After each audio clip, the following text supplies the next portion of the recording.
which just from the data, I thought that we would have that, but then they were also concerned about a lack of PPE, and at that time, there was a real concern about that. So we ended up doing it. But that as we've gone through this, as hospitals have had more than enough capacity, there's obviously a need to bring that online. So that's going to start tomorrow. Some of the docs are going to talk about what all that means. These are really important things for people's health, and we want to make sure that people understand that this is something that they're going to be able to schedule going forward. In terms of what's happened here in Volusia County, I think if you look, you go back the last week to 10 days, you've had 2 times where there have been a anything out of the ordinary with cases reported, and those were both connected to the prison here. You both have inmates and staff. That obviously is an issue. It's a separate issue from kind of how it's going in the community, I think. But if you look at April 24th, there were 10 new cases, then 4 cases, 3, 7, 3, 4. You did have the 46 with the prison on the 30th, and then 7 and 7. And the percent positive has pretty much been in the last week to 10 days in that 1.5 to 2%. Accepting the prison dump when they had the prison stuff. If you look at the syndromatic indicators for Volusia, everything's trended downward in terms of the admissions to the hospital. So I think that the community here has handled it well. I know Jeff can talk a little bit about how they did it, how they've done. I know we're going to hear about how they treated. They really did a good thing here.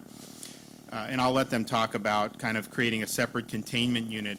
We have one of the biggest problems we've seen in the last 6 weeks is people that have heart problems or stroke symptoms deciding they don't want to go to the hospital. And sometimes that is because that they're worried about being exposed to COVID. I think you'll hear what Halifax did. There's really no chance of that because of how they've segregated the units. But it's certainly important for people, if you do have those, the hospital's a safe place to be, and taking care of yourself is very, very important. I'm finally pleased to be able to say testing's been a big part of what we're doing, but diagnostic testing is not the whole thing. You can go and test negative today. Doesn't mean you can't acquire the virus 2 days from now or 3 days from now. And so it is a part of it, but it's not the entire part. What you also need to have is serological testing, antibody testing. That is testing that will determine whether somebody has the antibodies that would be associated with having had the disease. And what they're finding throughout the country in places like Santa Clara, California, University of Miami did a study, and Miami-Dade, New York is doing this, is that the number of people with the antibodies far exceeds the number of people who've actually tested positive at a diagnostic test. And so that has implications for how you deal with the epidemic going forward. So I thought this was really, really important for Florida. We have a bunch of these things coming in from all kinds of sources, but we finally got our first 200,000 in at 3 o'clock in the morning. I've been bugging Department of Emergency Management, Department of Health for a long time for that. So they have 200,000, and those are going to be deployed in the coming days. It'll probably be a combination of providing some to hospitals so that the healthcare workers can get tested, doing a lane in our drive-through test sites so that if people do want to get the antibodies, they can come in and get the antibody testing. But then there is going to need to be, and we may partner with universities on this, there needs to be some scientifically representative sample testing. So you go in different parts of the state, create a scientifically representative sample, test for the antibodies, and then see how prevalent those are in various parts of the state. The Miami study suggested that at the time, I think Dade County had 10,000 confirmed positive tests. They think it was antibodies about 160,000. So that's obviously several times more. So we want to know how that is in other parts of the state of Florida. And I don't know that the antibodies, I think you'll definitely see some divergence there, just as we've seen divergence with the epidemic overall. But I do think the antibody test is important. And then if you're somebody in healthcare that has the antibodies, you're going to want to know that. That's going to be very helpful. Certain workers in other sectors that have the antibodies are going to be very, very helpful. Pretty much everyone agrees it confers some level of immunity. People don't know how long. Some have said maybe as low as 6 months, maybe 2 years. I think scientists will figure that out, but clearly it's a benefit to have the antibodies. We're going to continue doing our drive-through sites as we get into phase one, these test sites. We have now we're supporting or running in conjunction with the National Guard 11 drive-through sites, and we have plans to open more. And the thought is that if someone goes to work and they have a symptom, that they know there's an easy place they can go. This is not going to even be close to all the testing, because you have medical providers are doing more and more, private sector's doing a lot of stuff, but we do think it's important. So I was just in the Panhandle. They haven't had a huge epidemic there, but we're putting one there in Escambia County to be able to serve those folks. One of the things that we're seeing that's been effective are our walk-through sites, where we'll actually go into underserved communities, set up sites where people can walk up and get tested. We're probably going to want to fold some antibody testing into the walk-up sites, but we see those in different regions of the state of Florida. This is something that we've started within the last few weeks, and they've already done, they've completed 12,000 tests for those walk-up sites, which is very, very important.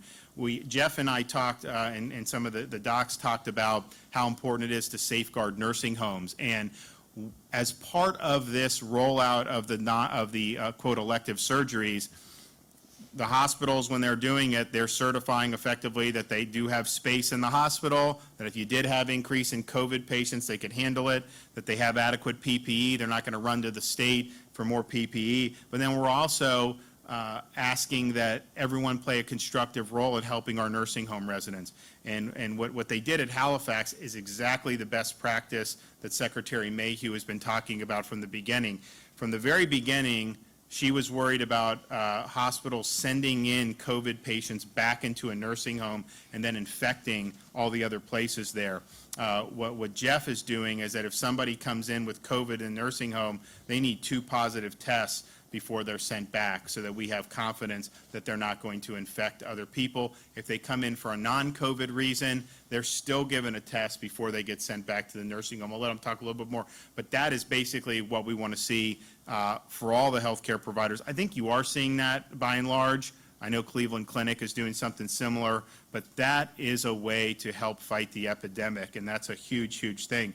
But we have National Guard. I have 50 National Guard units going into nursing homes and offering testing, residents and staff. And what's happened is we found more positive cases doing that, but a lot of these cases were asymptomatic, and so then you're able to contain the cluster as it develops, and that keeps it, because if these things are left to spread unabated in a nursing home, this thing can really spread like wildfire. So we appreciate the Guard doing that.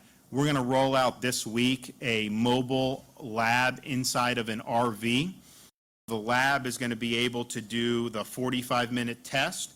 So we're going to have 3,500 tests a week, and we're going to go to different long-term care facilities to start, offer these tests, and then be able to get results back very, very quickly. So that's a huge, huge thing, and I want to thank the White House helped us getting these 45-minute tests for this mobile RV lab, and so I think that that's going to be something that's good. So we'll have an announcement on that when it's ready to roll, but I'm really excited about it.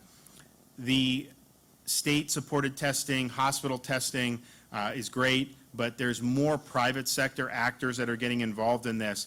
I recently signed an executive order to allow licensed pharmacists to conduct COVID tests. So Walgreens has announced that they're going to do 9 drive-through sites in Florida. So they're going to have one in Hillsborough County, one in Volusia County in Orange City, one in Opelika in Miami-Dade, one in Miami proper in Miami-Dade, Winter Garden or the Orlando, Orange County area, Orlando proper, and then Jupiter and Palm Beach County. They probably will end up doing some more, but that's good. So there'll be one here in the western part of Volusia County. CVS is going to announce plans soon. So Walgreens, CVS, that's very, very convenient for a lot of people. And then by early next week, Walmart plans to have 5 drive-through sites throughout the state. And so I know there'll be an announcement on that forthcoming. So we are continuing to stress the need for testing and building a really strong infrastructure. Nobody really knows what the shape the epidemic's going to take. As we go into phase 1, we just have to wait and see and look at the data. There's some people that think that we've kind of gotten through this as a country, that it may subside and then really come back in the fall. Well, if that happens, we're going to have a much better infrastructure put in place than the country had in February and early March. And so there's new products coming online all the time, new technologies coming on all the time. I mean, just going back 2 or 3 weeks from today, there's so much more available than there even was. And then as you were getting through March and into April, it seems like there was a new emergency use authorization almost every other day from the FDA. So the private sector has really gotten involved in this and is really pushing out a lot of great products. So we're going to just continue to do what we need to do to be able to build that good infrastructure. But I'm happy to be here to talk about this really important component about getting into phase 1 as a state. And I know that this is going to help the health of a lot of people in the state of Florida, and it's also going to help the hospitals function. What a lot of people don't recognize is we took a lot of these actions to be able to prevent the hospitals from being overwhelmed. That obviously has succeeded. We have not seen that in Florida, but because all these other things were not happening, a lot of hospitals had to furlough workers, and so some of the capacity was actually diminished on the back end. So this will allow kind of the system to start running again like it should, and obviously to be good for people's health. So I'm going to kick it over to Jeff, let him say a few things about these surgeries. If you can touch on how you guys have handled the nursing home patients, I think that'd be good too. Yeah, absolutely. First of all, Governor, thank you for your leadership through the last 45 days and beyond. You've done an excellent job. And one of those areas is the nursing homes and some of the mandates that were put down, keeping the nursing homes closed to visitation because once this virus gets into the nursing homes, it does spread like wildfire, and it's tough for families to not be able to see their loved ones. But I can tell you that it has worked here in Volusia County, and as a result of that, overall, we're seeing a very light number of cases here. At any given day, we have 6 to 7 patients in our biocontainment unit. I'll have Dr. Harmon speak to what our biocontainment unit is. We've seen 6 deaths here at Halifax. We've treated or tested over 1,000 of our patients here, utilizing both commercial testing in the Cepheid platform that the governor spoke to, the 45-minute turnaround. We're prioritizing that type of testing for patients presenting to the emergency room that are symptomatic, as well as our workforce. And if you look at the workforce here at Halifax, we have approximately 4,000 to 4,300 team members, somewhat of a small city. And even within our workforce in the hospital environment, and this is an attestation to the fact that the hospital is a safe place to be.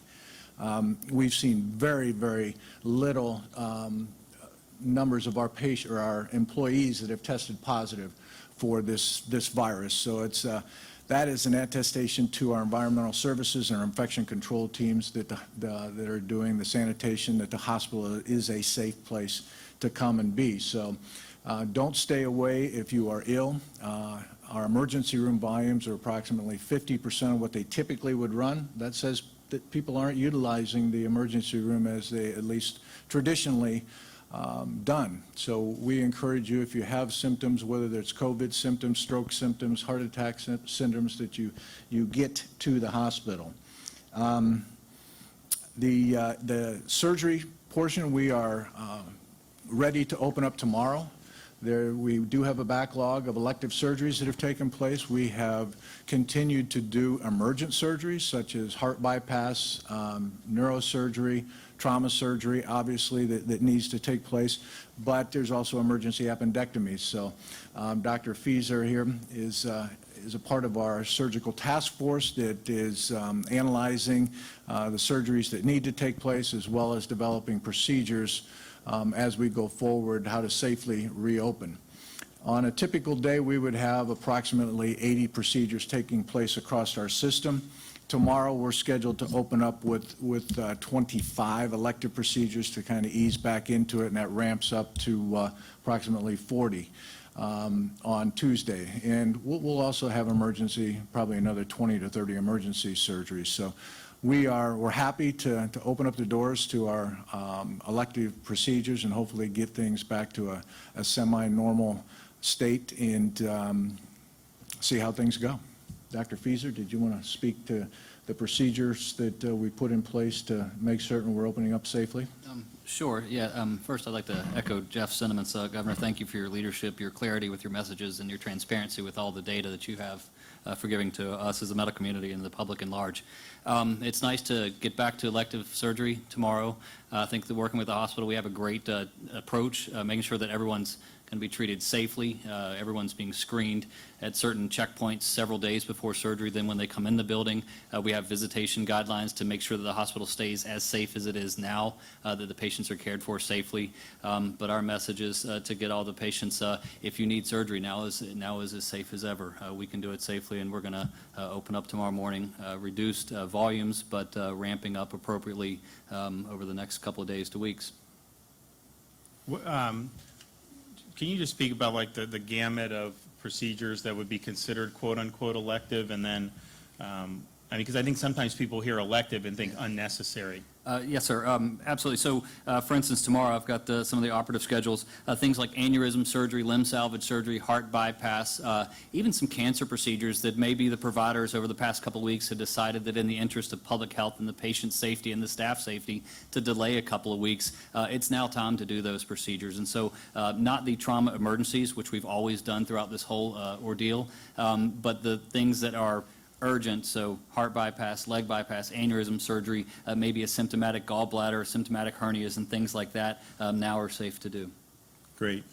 And then, Dr. Harmon, can you talk about how you have, talk about your unit and how you guys have handled the COVID patients that come in? Yeah, sure. And I'd also like to thank you for coming by and seeing us firsthand. It means a lot to us. Dr. Stephen Veal actually runs our emergency department, and he's got quite a bit of training in public health as well. And he and Alberto Tanillo, our COO, designed a space in the hospital on the ground floor that's separated considerably from the rest of the hospital. It's sort of tucked between some warehouse areas and shipping platforms. But it's nowhere near the main hospital, and it was turned into a negative pressure room by the strategic use of fans and vents. And this was all prepared prior to our first patient. So on that Saturday, about 6 or 7 weeks ago, when we got our first 2 patients, we had a place to bring them into the hospital without even going through the main part of the hospital. We've got a rear entrance that comes directly into that unit. And I won't lie to you, we invented some of it as we went along because we'd never handled anything like this before. But at least the basic unit was established, and it worked out very well. And a cadre of nurses and respiratory therapists and environmental services people stepped up and volunteered to work in that unit. So we have kept the people who work in that unit separate from the main staff that work in the hospital. My intensivist service has 10 people, but only 2 of us work in the COVID unit. So there's 2 of us that are exposed daily to the virus. But we've kept that to a minimum so that the remainder of my crew can work among the hospital and continue to run the intensive care units like they've always done. But as we came along, and Stephen Veal and Alberto designed a donning area for PPE and that sort of stuff, and then, good flow through the room, and then a doffing area where all contaminated material is removed, and changing areas and lockers, and a considerable hallway that one traverses to even get into this area. And like I said, we all come and go through separate doorways. So this is, as a matter of fact, the vast majority of people that work at this hospital don't know where this unit is. That's how hid it is. We didn't hide it on purpose. It just turned out to be the most strategic place for it. And I think the most rewarding thing is that we haven't seen the spread among employees elsewhere in the hospital at all. And we haven't had any of the people that have worked in the COVID unit become infected. So clearly the PPE that we're using is sufficient and adequate. And this has been a little over 6 weeks now, so it's way past the incubation period for a COVID virus infection. And if people were using inadequate protection, we would know it well by now, and that has not been a problem.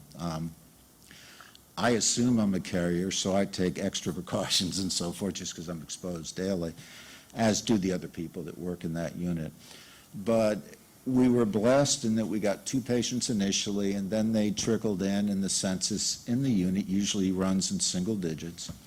And we've got quite a routine 24 hours a day there that functions very well and safely. And so we're to a point that if there were to be a surge at some point, we can handle a heck of a lot more patients. We could easily handle 20 to 25 patients in that unit if we had to, but in reality, today we have 7 patients in the unit, we have 1 ventilator.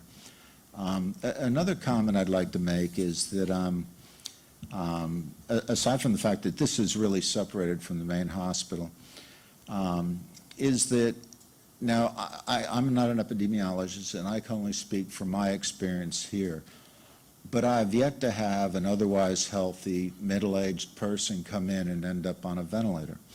And you can be a bit overwhelmed by news stories, and I'm not pro or con any particular network or anything, but you can be a bit overwhelmed. And the simple fact of the matter is that literally everybody that is giving us trouble had pre-existing conditions, usually nursing home patients, usually elderly, late 80s, early 90s, and frequently a period of decline prior to this particular infection. In some cases, they weren't even seriously enough ill from the COVID virus to be a problem, but we had to isolate them because there were no other places for these patients to be housed until we made arrangements to test everybody twice before they returned to a nursing home. But the units worked out real well for us, and like I said, I can only speak from my personal experience, and we have all the resources we need, and we have from the very start. We're kind of spoiled down there, actually. We get whatever we want. And clearly, we wanted this to be successful. And it's really, the person that really took leadership on this actually is Dr. Stephen Veal. He's really the one with the public health experience who really set this up, and I had to show up and take the field, basically, but there were a lot of people here, and certainly in environmental services that helped us create this room and so forth, and Mr. Tenio is with me on a daily basis going over everything from this room and so forth, but we have not been overwhelmed by a surge at any time, and we have not faced any shortages. We have not lacked for any equipment. And having done this for over 6 weeks, I feel very comfortable as the Director of Critical Care here saying that it's certainly perfectly safe to come to the hospital and have elective procedures done and so forth, because I think we've proved that we've isolated the COVID unit from the rest of the hospital. Great. Thank you. Great. Well, Dr. Do you want to talk about, just generally about, I think you had made some comments about people when they have different conditions, what they should be doing, and obviously I think there's been a lot of discussion on the safety here, but maybe to reiterate that and any other thoughts you think are important? Sure, and I also want to reiterate, thank you. I really appreciate, and as a scientist, we all do, leading by facts and not fear. So I really appreciated you taking that stance as you began this discussion into moving into phase 1. And as my colleagues have said, and Mr. Fiesel, we have a whole team of very talented individuals. One of the ones I just want to mention is Jacob, who is our engineer, who just did an amazing job getting these negative pressure rooms and areas up and running. And we've just had a whole team of talented individuals from the top to bottom, from one side to the other, who have created this environment where you can feel comfortable, you can feel safe coming in. You know, when you come into the hospital, one of the things I want to let everyone know is you're going to be seeing people in masks, as we were when we came in, and you will be cared for by individuals wearing masks. And when you come to the door as a patient, you will have basic strategic questions asked of you. We're still screening, doing particular questions to screen for your risk factors for COVID. We're looking for symptoms, temperature checks. We're doing a lot of the retooling that a lot of the businesses out in our community have had to do, quite honestly, and even more. And we're experts at working in isolating and quarantining positions, so we know what we're doing here. We've had the luxury of time, 6 weeks, to work on making sure that we have taken our policies and made them COVID-informed, is the way I like to look at that. And so everything we do throughout the institution is designed to keep you safe, to take the best care of our patients. And I will also add that our physicians who've been on the front lines caring for these patients have collaborated not only among themselves here in the enterprise, but also across the country and across the world, quite honestly, making sure that they're staying abreast of what the latest information is. We like the data, we like the facts, we like trying to incorporate that and not just fly off on tangents. We believe that the care that we've been giving has been superb. We've had some terrific outcomes, and I really appreciate Dr. Harmon speaking to some of those specific situations. So as far as what we need to do, you know, and part of your impetus has been to just educate everybody, educate about the facts and then what we do know and what we have learned. And it's so important to incorporate those things as we step back into this phase 1. Because if we will continue to social distance, if we will continue with our hand hygiene, all of these things we've been talking about, we need to make sure that we've taken steps to protect the more vulnerable. And if you are among the less vulnerable, we've been talking about who tends to be more or less vulnerable. If you're among the less vulnerable, we certainly want to be considerate of those who may be more vulnerable, and we may or may not exactly know who they are. It could be someone who is your same age, but has a lot of illnesses that you may or may not know about. So I'm really impressed and proud for the way Florida has stepped up, how this community has stepped up, this county has stepped up, our officials have stepped up and said, let's move forward with education, let's inform this community and step forward in the best, most conscientious, courteous, respectful way possible, and let's get back to life. Great. Well, I want to thank everybody for all your hard work, and I'm excited that you're going to be getting some of these procedures going again. I think it's going to be good for the health of folks throughout throughout the Volusia County region, obviously throughout the state of Florida. So, you know, as we're going into phase 1, we believe in doing safe, smart, step-by-step approach. There's not it's not that there's going to be an earth-shattering difference between phase 1 and what we've been doing. I mean, we're deliberately going, we're going to be cautious. This obviously is very important. I don't know, in kind of like the general public, they're not necessarily going to see the difference because they're not coming to the hospital every day, but that will be obviously an important difference. Some of the other things in terms of some of the businesses and whatnot, you know, small steps, not terribly different from some of the other stuff we've done. In fact, we've had retail open, Home Depot, all this. Obviously, people have been going to grocery stores. So it's designed that way, and I know there's some folks who are saying, hey, just flip the switch and just go be done with it. But, you know, the country has never handled an epidemic like we handled this one. They didn't in 18, 57, 68, if you look at those pandemics. So nobody really knows, and anyone that tells you they know for sure, you know, they're not being honest. So I think that's why being safe, smart, and step-by-step is the appropriate way to consider that. And I think we're going to respond well, and I think we're going to be able to continue to take some good steps. But tomorrow is just one step. It's certainly not the Florida that we had in February, but I think that we obviously want to get to where we're back in the saddle doing a lot of great things. So thank you guys for all you're doing, and I'll be happy to take a few questions before I leave. How is the DOE addressing the thousands of applicants who say they meet all the requirements, demands to qualify for benefits, but still have to be ineligible? Well, the Department of Education is DOE. They don't do unemployment. That's DEO. Yeah, DEO. So what I'm going to do tomorrow is we are going to do, my press conference is going to focus on everything having to do with this. And we're going to run through, because I think clearly you're starting, I mean, they've now processed 700 million, I think they're at now, and they're doing this all weekend. They've paid 450,000 claimants. Probably there'll be more as we go in. And so I think people, you know, it's been very tough because there's a sudden abrupt change in the economy, and I know this was very difficult for a lot of people.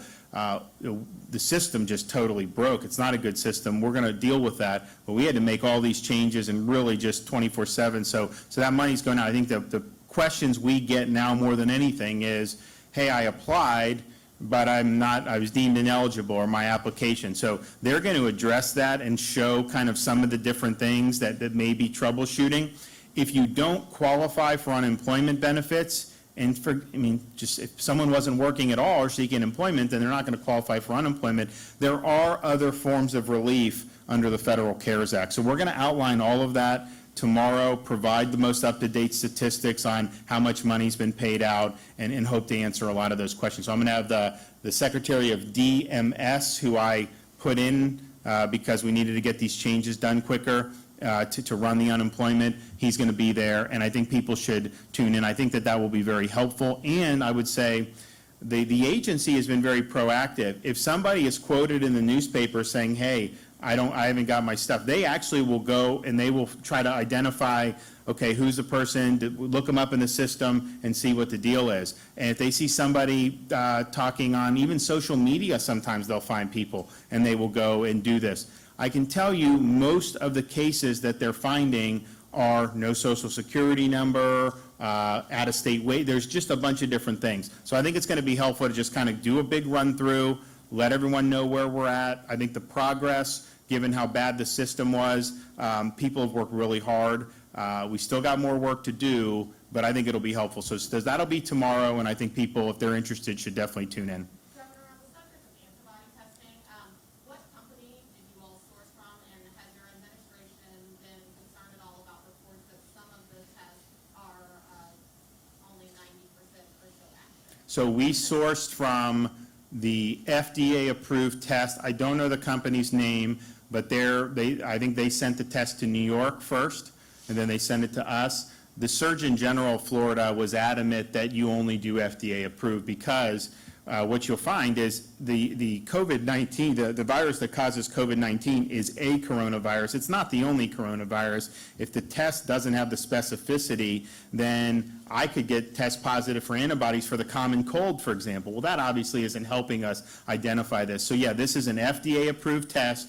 It will distinguish, at least FDA says, between the coronavirus that causes COVID-19 and other coronaviruses. So that's very important to do. We also have another company in Florida that we have an agreement with that is waiting for the emergency use authorization from the FDA.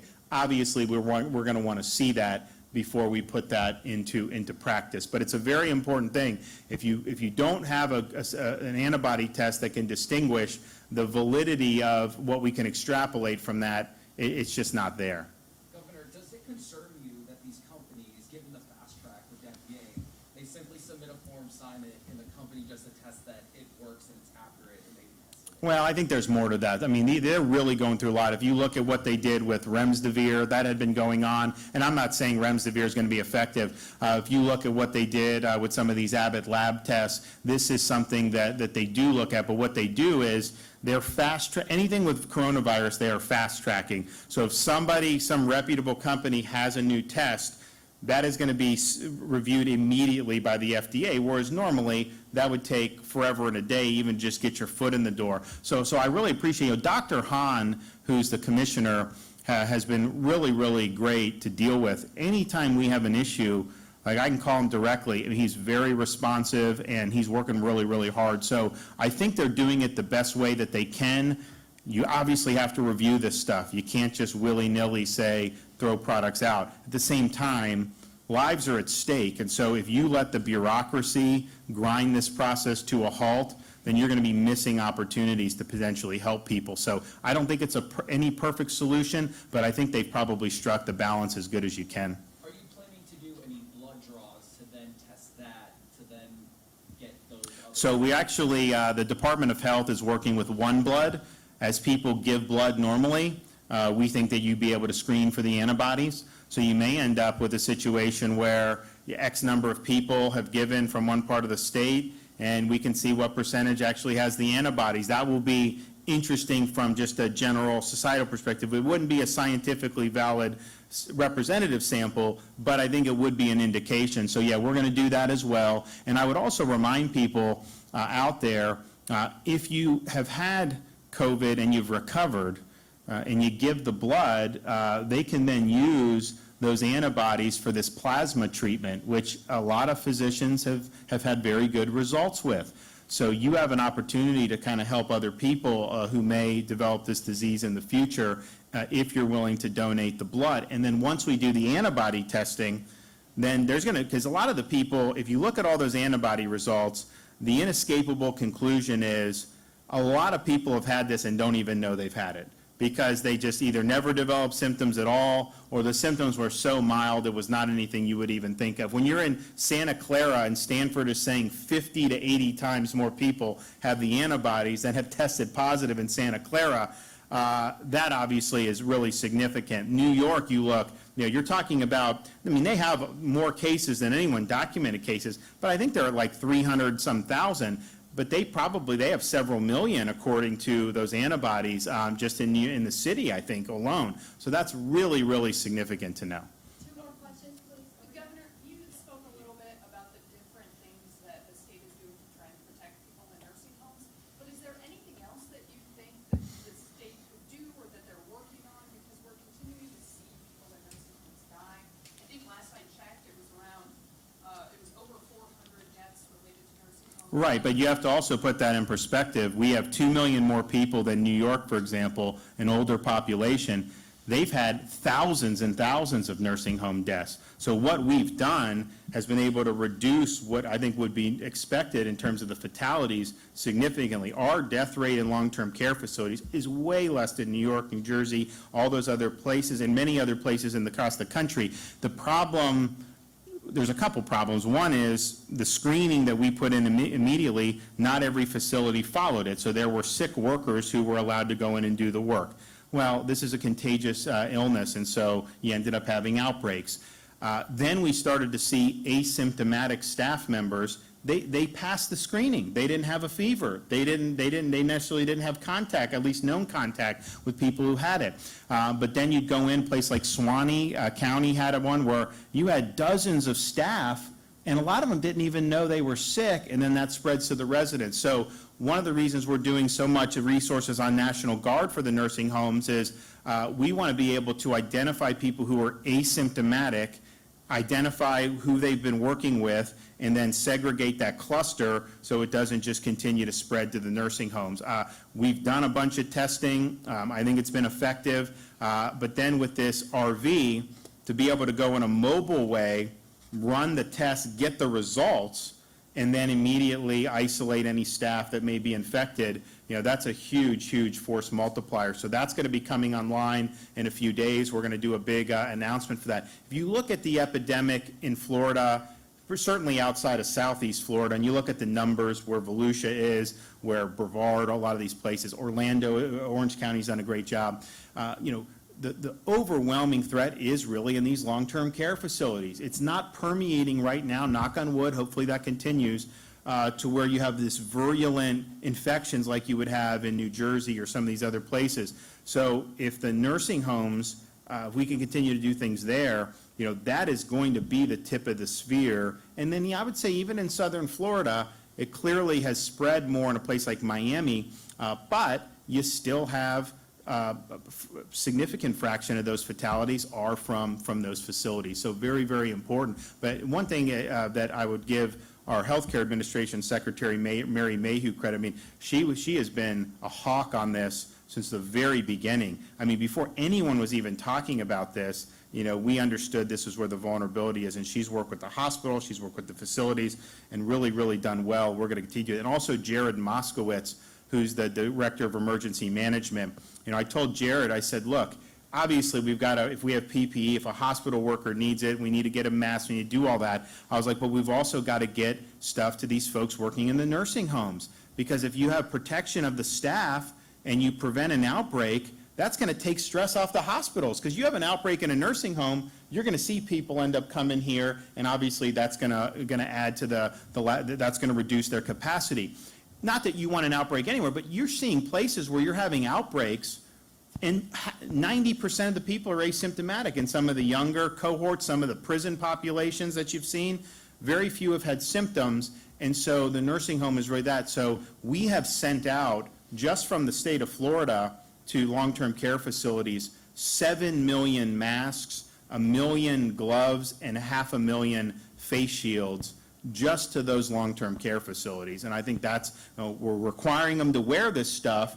A lot of them did have some, but they needed more, so we pushed out a lot, and I think that that's probably a very effective use of resources. What about the outbreaks As we in the enter prison? phase one, and there's going to be close monitoring to how the situation behaves, what would be a possible scenario would you consider taking a few steps back into the situation that we're currently in? So what we're going to do is we're going to monitor the hospital capacity. The whole reason they did the mitigation was the fear of the hospitals being overwhelmed. And if that were to happen, that obviously would lead to really bad health outcomes, not just for COVID, but for anything else.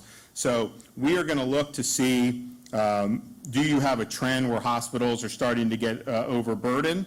And if that is tied to anything that we're doing in terms of phase one. But I also want to see if there's a connection to that. I mean, for example, I view the nursing home problem as separate from whether businesses can reopen, because if you're doing things in the nursing home, we know we have to keep people out of there. I mean, we know that. And so if there's an outbreak there, that may not be related to some of the other things that you're doing. The other thing we're going to look at, we're going to continue to expand testing. As I've said repeatedly over the last week or so, this is just a fact. Our drive-through sites have fewer people go through than we have capacity to test by several thousand statewide. We could probably do another 2,500 statewide for that. Now, hopefully that's just because people aren't having symptoms. Maybe that's a really good sign. Continue to expand opportunities. I do think you're going to have more testing. I think more businesses are going to want to be involved. Obviously, I've talked about private sector like Walgreens. So you're going to start to get even more. We typically, if you look this past week, yesterday we got about 15,000 test results. The day before, almost 19,000. Day before that, 21,000. So we're going to be in, I think, 20,000 to 30. I think we'll have capacity to do even more. And so what I'm going to be looking, and there's going to be more cases that are going to be found because we're testing more asymptomatic people now. When this started, CDC said only test 65 and up who had traveled to China or I mean, it was so restrictive. They've loosened it, but we've loosened it even more and said, even if you don't have symptoms, you can come get tested. So what that will do, that will allow us to identify infected people who are very low risk for hospitalization or fatalities. But that's a good thing that we know that, because that could be somebody that could spread it to one of the vulnerable populations. So we're going to identify more cases as we go along. And I can already tell people that's going to probably be spun in the media as, oh my gosh, Florida just had, like the other day, they had 995 new Florida cases on 4/30. Yeah, we tested 21,000 people that day, and the percent positive was 5. So we're going to really be looking at that percent positive, making sure that that's under 10%. We've had it so, Volusia is so low. I mean, when you're in the 1.7, 1.4, 2.2, 2.2, 1.7, other than the prison positives, I don't think Volusia has been over 3% since in about 10, 12 days. So that's a really good sign. So looking at the percent that test positive, and then looking at the hospitalizations. And then we'll also look at things like the syndromatic indicators. We'll look at the influenza-like illness indicators and see how things are going. But fortunately, I think the trend, certainly on the syndromatic indicators, has been very positive statewide. And we have so much hospital capacity statewide. I mean, even like Miami, which has 40% of our cases, they've typically had between 40 and 45% of their ICU beds have been empty this whole time. So we're going to be looking at that. But I really believe that taking these smart, safe, and step-by-step approaches, it allows us to get the state back in a good direction without taking our eye off the ball with these vulnerable populations. And so all that continues. But I definitely think that you're going to be able to do both. So I look forward to coming back here soon. I was here, the Daytona, obviously the race got suspended the day I was here. They had a great next day. We want to see Daytona back the way it was. It's not going to happen overnight, but I'm confident that we can get there. So everyone just hang in there and do your part. Thank you. Governor, Any decision on hair salons reopening barbershops after your roundtable yesterday?